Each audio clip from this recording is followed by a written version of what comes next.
Did you have anything to do with the disappearance of your son? No. Do you know of anybody that had anything to do with the disappearance of your son? No.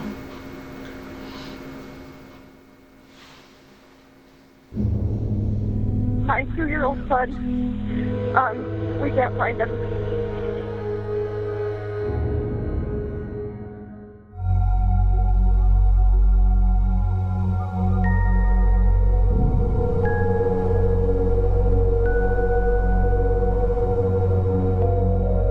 DeOrr Kunz Jr. vanished in July 2015 while on a family vacation in a national forest. And now, we're trying to figure out how a 2-year-old disappears. The sheriff gave us 3 possibilities: animal attack, abduction, or the third theory, a family member or a friend could be involved. A private investigator working with the family told us that DeOrr's mother offered up a lot of details about the day he disappeared, and one stood out. It's the reason they rushed an hour-long drive all the way back into town before DeOrr went missing. She's very emphatic that after eating breakfast or cooking breakfast, I found out it started my period, and I told Vernal that we have to go to town. He said we would go in a little bit, and I kind of fought with him, and I was like, no, we need to go like now. When you're done with breakfast, we need to go. This is the road she took with DeOrr and his dad. Jessica says they left camp in a hurry. But once in town, Jessica says DeOrr's dad made 4 stops before she could get what she needed. He was, I have to get diesel fuel now. That's my first priority. So I just, okay, well, do what you need to do then. I'm just gonna sit here and just wait it out. Not like I haven't waited like 2 hours already.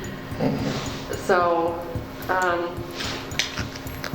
when we went back to the stage shop, that's when I went in and got what I needed to get. There was an older guy in the corner booth table that's in the front of the store, and he was just sitting there drinking coffee, but I would look over and he would be staring at little man. No expression on his face. Has law enforcement asked you about the guy and the sitting at the table? Yeah, we did. We met with a sketch artist. You did? Okay.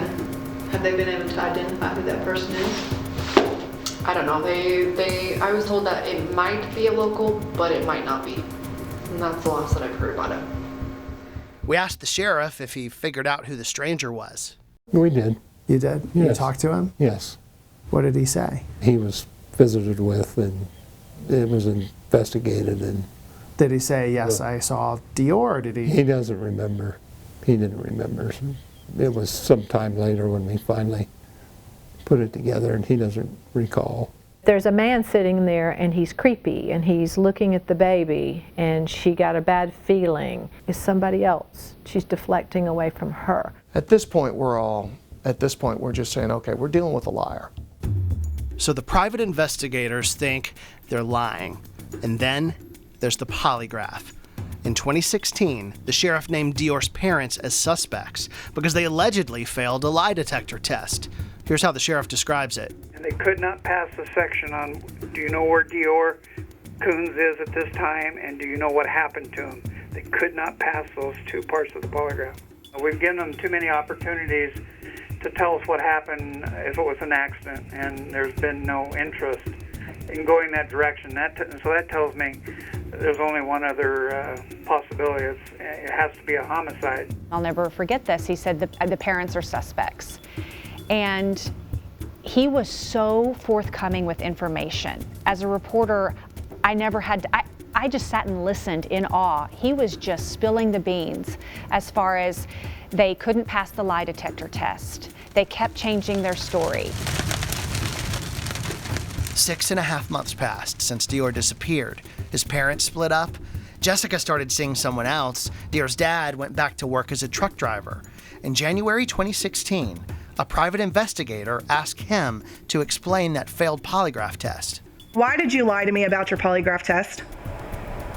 Because that's what I was told. Check, there's an interview. That's his exact words were, it's inconclusive, but I'd say it's your inconclusive pass. Were his exact words to me. I never lied to anybody. Okay, because when We've been told something completely different, that they told you that you absolutely failed with deception. Welcome to Idaho, sweetheart. That's how this works, apparently. So you're saying You're that... guilty until proven innocent with everybody. It seems like there are just too many things that don't add up.